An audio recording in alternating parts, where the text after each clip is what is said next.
Bandeirantes. 8h53. Nós vamos direto para Brasília. O repórter Ângelo Nascimento tem informações sobre a votação do auxílio emergencial que tratávamos há pouco aqui do assunto na Rádio Bandeirantes. É a grande expectativa que muitos brasileiros têm, aqueles que perderam renda durante a pandemia, para ter algum tipo de ajuda, né, do governo. Mas precisa ver a contrapartida, de onde vai sair esse dinheiro. Não é uma equação fácil, né, Ângelo Nascimento? Bom dia.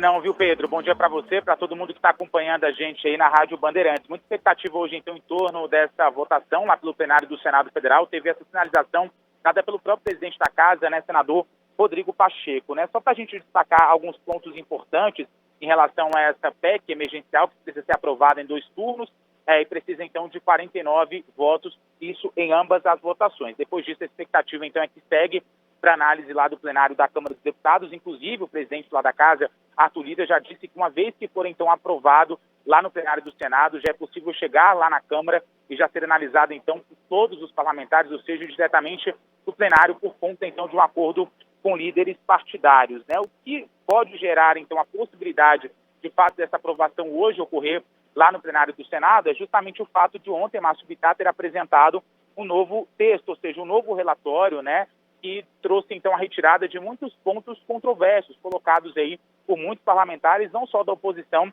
e até mesmo da base. O principal era aquele justamente que colocaria fim aos pisos constitucionais, justamente para investimentos e também em saúde e educação. Um outro ponto importante que a gente tem que lembrar é que a PEC emergencial ela não determina, né, regras desse novo auxílio, como valores das parcelas, quem terá direito, ou até mesmo formas de pagamento. Então, isso vai ser feito por meio, muito provavelmente, de uma medida provisória, tem também como ser feito por meio de um projeto de lei. Então, o governo está com as esperanças em relação a isso, porque depende disso, porque é de onde vai ser permitida, então, a retirada de recursos, por meio daquela cláusula de calamidade e até mesmo um novo orçamento de guerra. Lembrando que o governo estuda, então, o pagamento de 4 parcelas, para um número menor de brasileiros.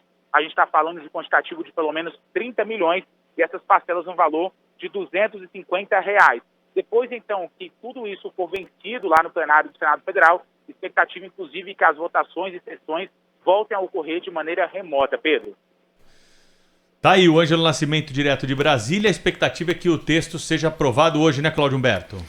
Essa é a expectativa. Enfim, haverá ali uma tentativa da oposição ainda, né, de tentar aumentar esse valor, mas isso não vai acontecer. É compromisso assumido pelos presidentes do Senado e da Câmara, junto ao presidente da República e ao ministro da Economia, naquela reunião do Palácio do Alvorada de domingo passado, domingo à noite, né?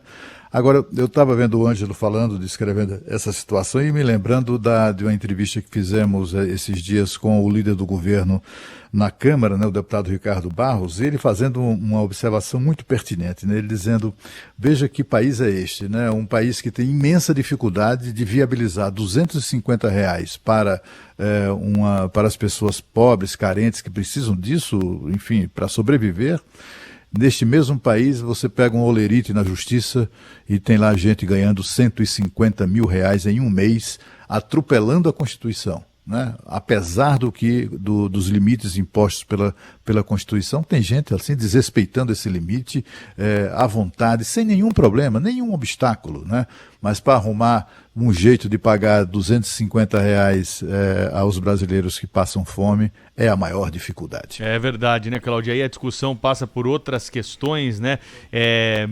Rearranjo de recursos que são destinados para saúde, educação pública, porque parece que esse assunto, né, dos privilégios é intocável, né? O maior lobby que há no Congresso Nacional há anos é esse lobby do alto escalão do serviço público, que consegue chegar nos deputados de uma maneira que o projeto não entra nem na comissão para ser analisado. O assunto passa ao largo, como se não houvesse, né, essa destinação de recursos para esse tipo de privilégio. E a gente está cansado, né, de acompanhar notícias dessa natureza. Esse momento da pandemia, a urgência que se tem pela destinação de recursos para compra de vacina, para dar àqueles mais carentes algum tipo de ajuda nesse momento de maior dificuldade, nem isso sensibiliza os nossos governantes, os nossos parlamentares, que sempre buscam outra alternativa, sempre trazem ali algum outro tipo de solução mágica para esse problema. Quando eu perguntei para o Ângelo aqui, né, sobre a equação que não era fácil, porque claro que as autoridades esbarram, né, no momento desse de dificuldade,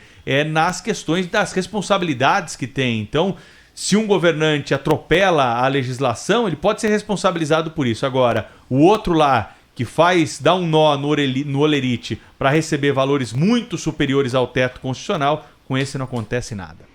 Não, é impressionante, né? Porque quando você fala do lobby, que é muito grande, muito forte, né, para preservar privilégios e mordomias e regalias no serviço público, o lobby, Pedro, está dentro do gabinete do deputado, está dentro do gabinete do senador. Estão ali os mais bem pagos funcionários públicos federais.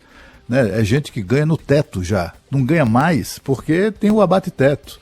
Como eles são funcionários comuns, eles não têm aquela cara de pau ou a certeza da impunidade, né? Por exemplo, quando a gente vê aí listas de pagamento, né? Folhas de pagamento de tribunais de justiça do Brasil todo, estados pobres, inclusive, não só São Paulo, já aconteceu isso, acontece isso, mas em vários estados, né? De repente aparece lá no olerite do desembargador 500 mil reais. 500 mil reais. Aí o que é isso? Não, isso aí é indenização por não sei o quê, férias vencidas, tem um monte de pretexto. Eles sempre arrumam um pretexto de botar uma boa grana no bolso, né? Agora, a dificuldade deste país de aprovar qualquer coisa que acabe com esses privilégios nasce dentro do gabinete. Nasce no gabinete do ministro. O ministro da Economia que chama lá o cara, lá o assessor dele, o secretário, faça aí uma minuta de projeto para acabar com as regalias, até o cara que digita o projeto vai boicotar aquilo ali. Vai demorar, o computador quebrou, o sistema caiu, entendeu? Quer dizer, a sabotagem é permanente nos mais diversos níveis, inclusive no nível daqueles, é claro, que são os mais beneficiados, que é a elite do serviço público no Brasil. Rede Bandeirantes de Rádio.